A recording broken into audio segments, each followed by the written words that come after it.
Paksa ikan untuk terbang. Ini renungan bagi orang tua yang masih memiliki anak-anak yang dirasa bermasalah. Selama ini dunia pendidikan adalah ibarat akademi hutan, di mana di situ ada ikan, burung, kura-kura, gajah, jerapah, harimau, buaya, dan lain-lain.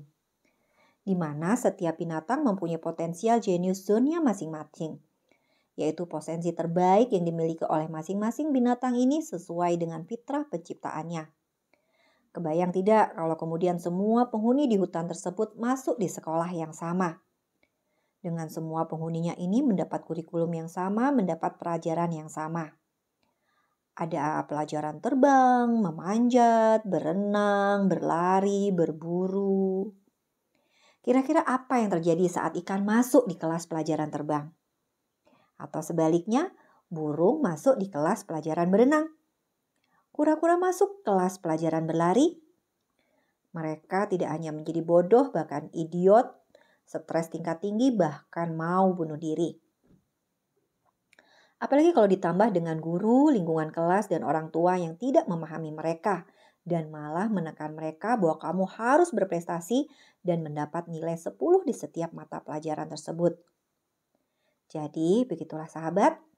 Ini yang saya lihat pada banyak klien anak-anak, remaja, bahkan sudah dewasa yang datang ke tempat praktek dibawa oleh orang tuanya dengan segenap permasalahannya.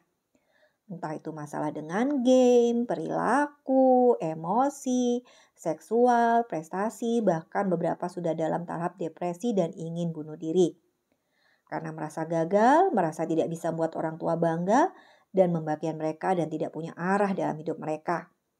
Karena sosok orang tua, orang terdekat yang diharapkan mereka untuk memahami, justru menjadi figur otoritas yang menambah kesetresan mereka.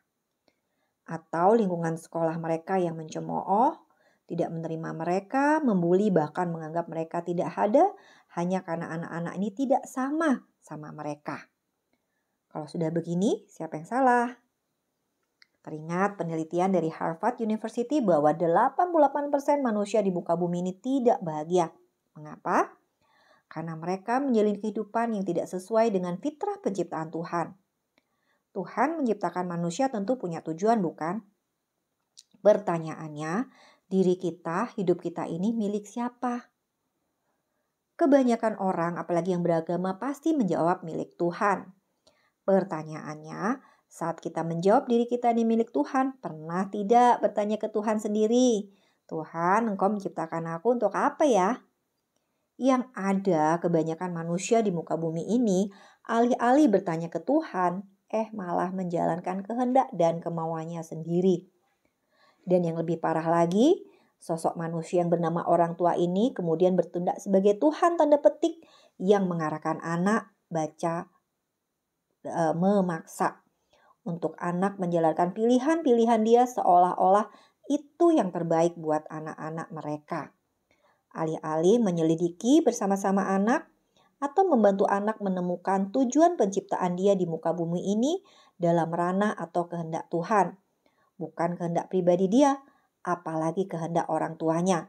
Karena yang menjalani kehidupan selanjutnya kan anak itu sendiri, bukan orang tuanya lagi. Bagaimana menemukan kehendak Tuhan dalam diri seorang anak? Sederhana sebenarnya. Tuhan itu konsekuen kok sahabat. Saat ia meng-create manusia untuk kehendaknya, dia memperlengkapi manusia ini dengan dua hal penting. Yang pertama adalah kemampuan yang lebih dan kedua adalah passion. Nah, berangkatlah dari sini untuk menelisik dan mengembangkan anak-anak kita ini mau kemana ia nantinya atau mengarahkan pendidikan yang ia jalani. Jangan atas nama ego, kehendak orang tua, kita menginginkan anak ini menjadi orang lain atau melenceng dari fitrah penciptaannya atau kehendak Tuhan yang sedang dititipkan kepadanya. Ibaratnya, jangan pernah memaksa ikan untuk bisa terbang. Dan terima bila anak kita kura-kura, maka selamanya ia tidak akan pernah bisa memanjat, sekeras apapun kita berusaha atau melatihnya. Hal yang kedua adalah saat anak dipaksa untuk keluar dari fitrahnya, maka kita sedang memasukkan ia ke dalam komunitas atau lingkungan sosial yang tidak sesuai dengan dirinya. Ibaratnya kita sedang memasukkan kelinci ke dalam komunitas kuda. Kita berharap kelinci ini berperilaku seperti kuda nantinya.